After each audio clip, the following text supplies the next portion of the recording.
Hello friends, welcome to my YouTube channel nurse exam. आज है 3 मई 2020।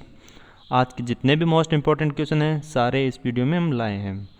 हर question से related fact भी हम बताएंगे, तो आप पूरा वीडियो ध्यान से देखें। आज के वीडियो की पीडीएफ फाइल हमने इस वीडियो की डिस्क्रिप्शन में डाल दी है, वहाँ से आप डाउनलोड कर सकते हैं। पीडीएफ फाइल आप हमारे टेलीग्राम चैनल से भी डाउनलोड कर सकते हैं। टेलीग्राम चैनल पे आपको हमारे सारे पीडीएफ फाइल एक साथ मिल जाएंगे। टेलीग्राम चैनल की लिंक मैंने डिस्क्रिप्शन में डाल दी है, वहाँ पर आप क्लिक करके हमारी पीडीएफ फाइल डाउनलोड कर सकते हैं। Friends, let's start. फर्स्ट, पहला क्वेश्चन, निम्न में से कौन सा कथन असत्य है?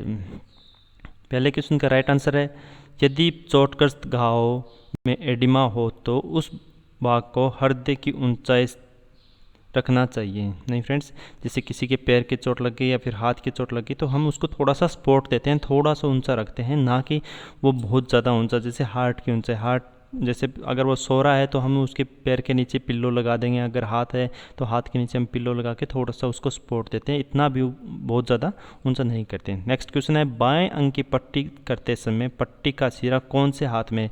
जैसे हम किसी पेशेंट के पैर के या फिर हाथ के कर रहे हैं, उसके हम बाएं हाथ के पट्टी कर रहे हैं या बाएं पैर के पट्टी कर रहे हैं, तो उस पट्टी का जो पूरा बंडल होता है वो अपने कौन से हाथ में होगा?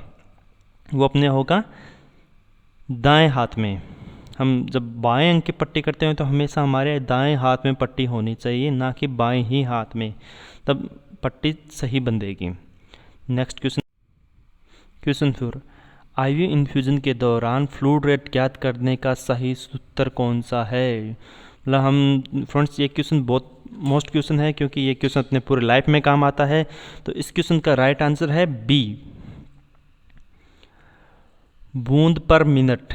मतलब हमें ड्रॉप ही याद करनी है, ना कि हमें कितनी ड्रिप देनी है यह याद करनी है। हमें सिर्फ ड्रॉप, जैसे डॉक्टर्स ने हमें लिख के दिया कि 60 ml पर हावर्स की स्पीड से ड्रिप लगा दी जाए, या 500 ml हमें 12 घंटे में लगानी है, या फिर 500 ml हमें 24 घंटे में देनी है। जैसे इस पेटेंसी फ्लूइड भी कहते हैं। पेटेंसी फ्लूइड का अर्थ होता है कि हमें एक जो इतने फ्लूइड है ये पूरे 24 घंटे में देना है। कई बार डॉक्टर्स ऐसे लिखते नहीं टाइम की, टाइम कितना दे, उसमें लिख देते हैं पेटेंसी फ्लूइड। तो फ्रेंड्स, हम इसमें क्या करते हैं कि पहले बहुत ऊपर हम लिख देते हैं कि कितने ml देनी है, हमें उसको ml में लिखना है। जैसे हमें 500 ml देनी है, फिर उसके आगे लिखते हैं, गुणा करते हैं हम उसको कि हमें 1 मिनट में कितने ड्रॉप है। अपने जो आईवी सेट होता है उस पर लिखा होता है कि इसमें पर मिनट कितने ड्रॉप्स जा सकते हैं, और हमें वो नहीं लिखना है, हमें यह लिखना है कि 1 ml में उसमें से कितनी ड्रॉप जाती है, ना कि पर हावर्स कितनी जाती है उसमें से। नहीं, हमें ड्रॉप लिखनी है कि उसमें ड्रॉप कितनी जाती है पर ml, क्यों हम ml से उसको डिवाइड कर रहे हैं।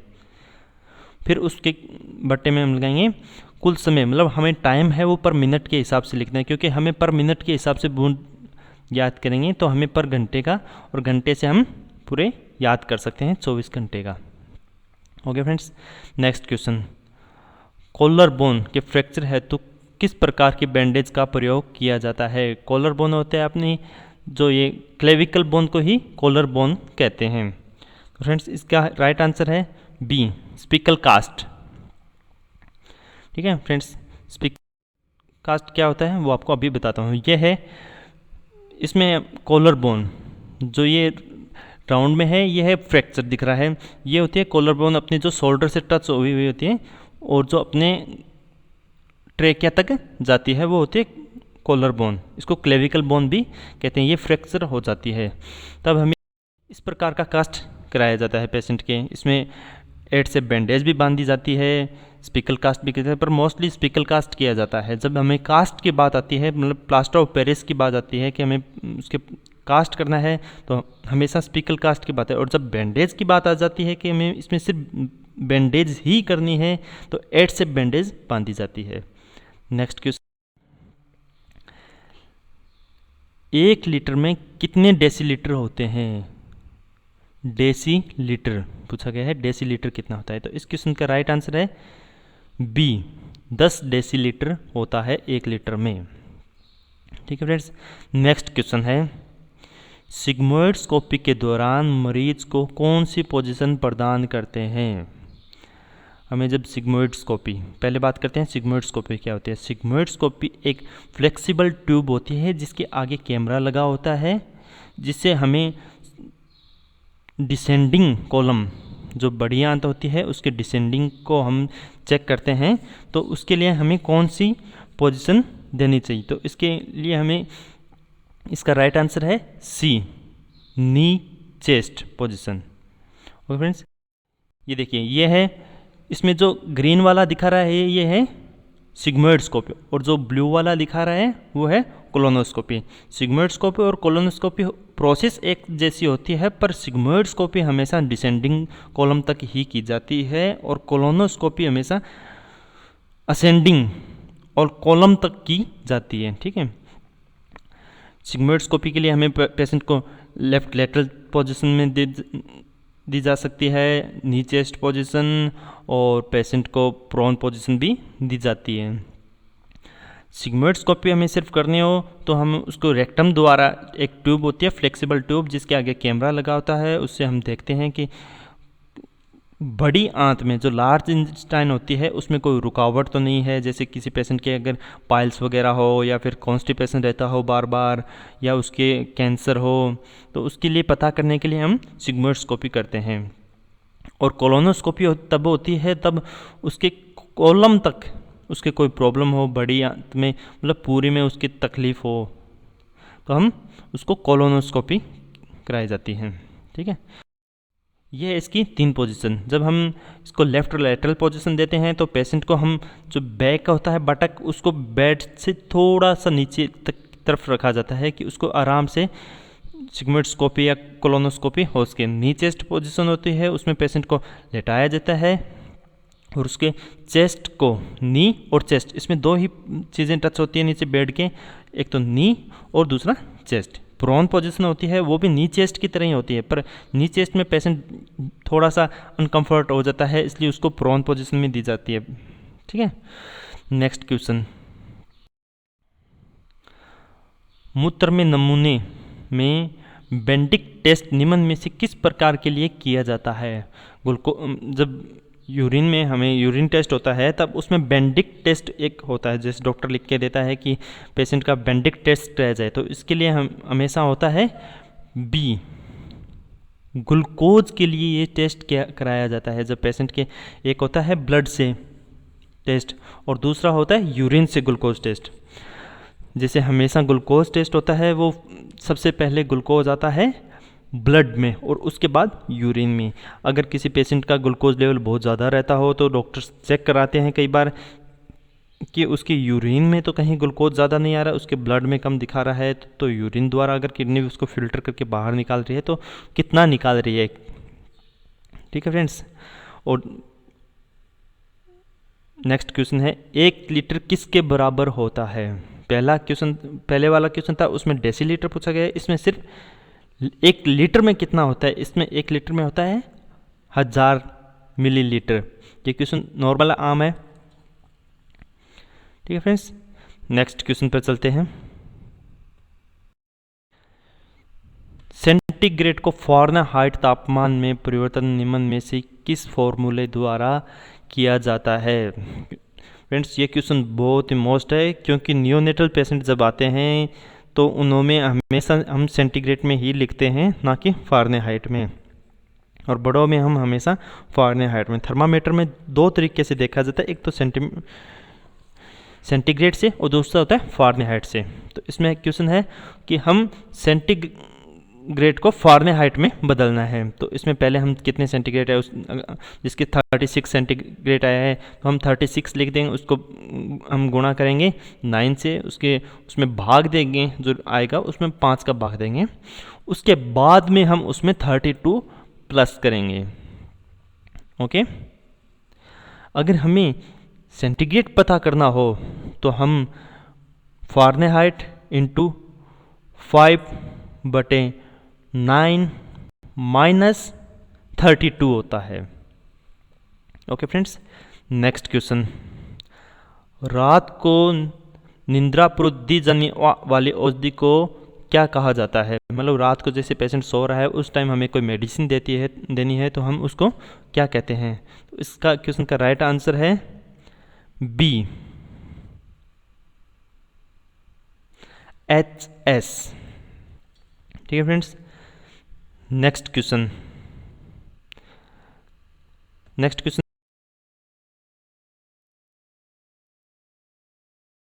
तो उसका ये मैंने पूरा एक साथ डाल दिया है, तो इसको आप स्क्रीनशॉट लेके बार में देख सकते हो कि क्यू मतलब होता है एक टाइम, QID मतलब होता है एक दिन में 4 बार, SC होता है सबक्यूटिनियस टीम।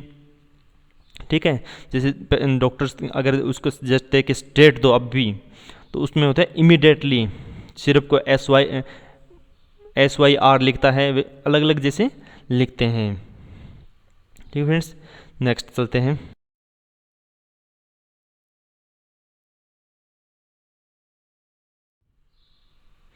निम्न में से कौन सा कथन असत्य है?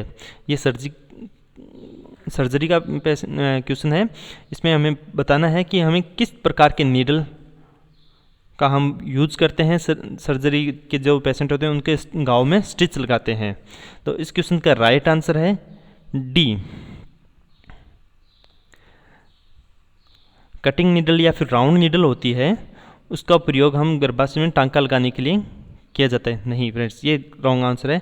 जैसे जो डिलीवरी पेशेंट या किसी भी जो डीप वुंड घाव होता है या जो घाव होते हैं गहरे घाव, उसमें हमेशा राउंड नीडल का यूज होता है, क्योंकि वो सॉफ्ट टिश्यू होते हैं, उस सॉफ्ट टिश्यू में हमेशा राउंड नीडल का यूज होता है।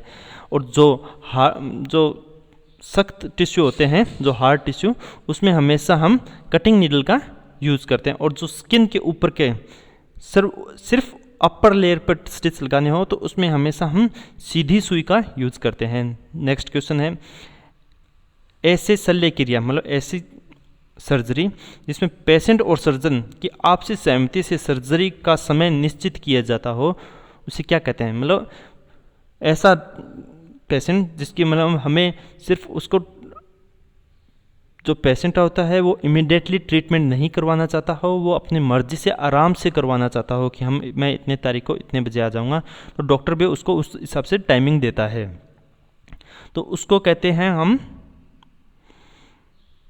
Plan surgery. मतलब जो प्लान बना के की जाती है उसको प्लान सर्जरी कहते हैं। नेक्स्ट क्वेश्चन है, ऐसी सर्जरी जिसमें लक्षणों को मुक्त किया जाता हो किंतु मूल कारण विद्यमान रहता हो, उसे क्या कहते हैं?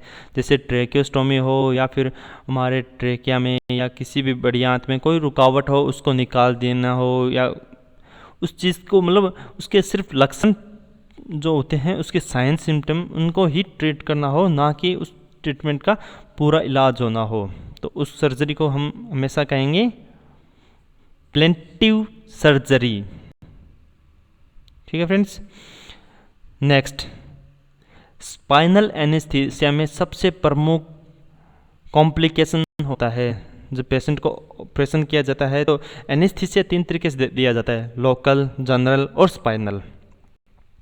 तो हम बात कर रहे हैं इसमें स्पाइनल एनेस्थीसिया, जो स्पाइन में अपने लगाया जाता है।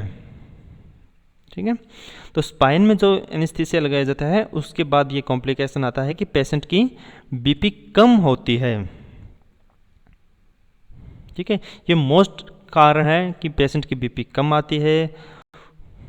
ठीक है, नेक्स्ट क्वेश्चन है, चर्म पर औषधि को लगाने को क्या कहते हैं? मतलब अपने स्किन पर हुआ या किसी भी बॉडी पार्ट पे हमें उसको मलहम करके उसको लगाना हो तो उसको क्या कहते हैं? जैसे कोई मेडिसिन हो, ऑइंटमेंट हो, तो उसको रगड़ के लगाना को क्या कहते हैं? इंजेक्शन। ठीक है, इसका राइट आंसर है बी।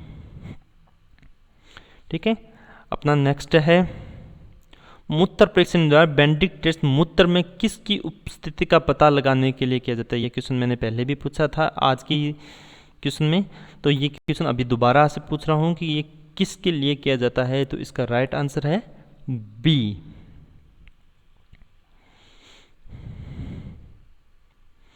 नेक्स्ट क्वेश्चन में चलते हैं हम।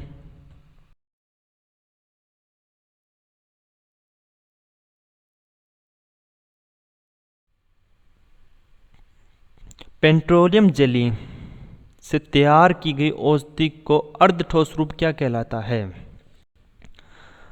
पेट्रोलियम जेली आप जानते हो, जैसे वैसलीन वगैरह यूज करते हैं तो वो पेट्रोलियम जेली कहते हैं। तो उसी प्रकार की जो ऑइंटमेंट होता है उसको पेट्रोलियम जेली कहते हैं। तो इस क्वेश्चन का राइट आंसर है बी, ऑइंटमेंट। ऑइंटमेंट को ही हम पेट्रोलियम जेली कहते हैं। ठीक है, जो ट्यूब आती है वो पेट्रोलियम जेली में मतलब ऑइंटमेंट में आती है। नेक्स्ट क्वेश्चन है, जब दवा को जीभ के नीचे रखा जाता है तो उस रूट को क्या कहते हैं? मतलब हम माउथ द्वारा दे रहे हैं, ओरल रूट से दे रहे हैं, पर उस रूट को हम क्या कहते हैं? उसको हम कहते हैं बी, सबलिंगल। मतलब जीभ के नीचे दी जाती हो उस मेडिसिन को सबलिंगल मेडिसिन कहा जाता है।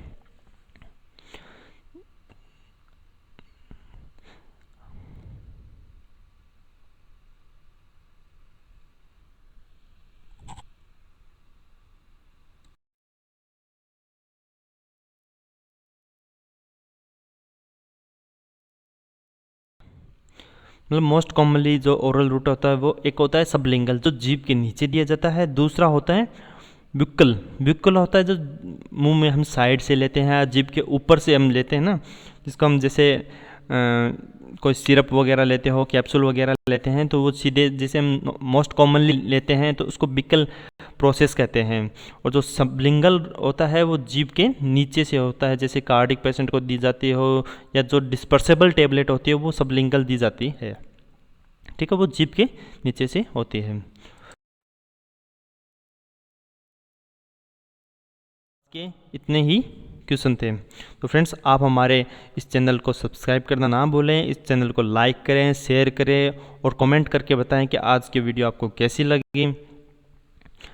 फ्रेंड्स, आप हमारे जो आज की PDF फाइल है वो टेलीग्राम से डाउनलोड कर सकते हैं। तो टेलीग्राम पे आप क्लिक करके आप वहाँ से डाउनलोड कर सकते हैं। आप हमारे टेलीग्राम चैनल को भी ज्वाइन करें। Okay friends, bye, see you tomorrow.